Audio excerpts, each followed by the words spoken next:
রূপ আছে, গুণ নেই, রূপ বেকার। খাবার আছে, খিদে নেই, খাবার বেকার। বাড়িতে বড় তরোয়াল আছে, সাহস নেই, তরোয়াল বেকার। মানুষ আছে, মনুষ্যত্ব নেই, মানুষ বেকার। এত কথা বলছি কারণ জানেন, কারণ আজকালকার দিনে মানুষের মধ্যে মনুষ্যত্ব নেই। কারণ কেন আমি পরের উপকার করব, কী লাভ, কেন করতে যাব। সার্কেল, আপনি যদি কারোর ভালো করেন আপনারও অবশ্যই ভালো হবে।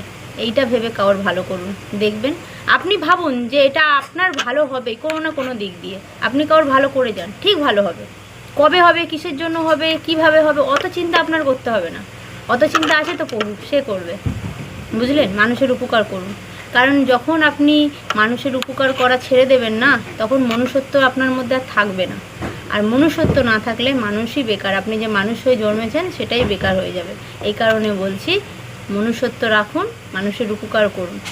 নিজেকে এমনভাবে তৈরি করুন যেন মানুষের প্রয়োজনে আপনাকে মনে করে। তখনই আপনি আপনার নিজের আসল ভ্যালু বুঝতে পারবেন। কথাটা ঠিক কি না একটু ভেবে দেখবেন আর জানাবেন। রাধে রাধে।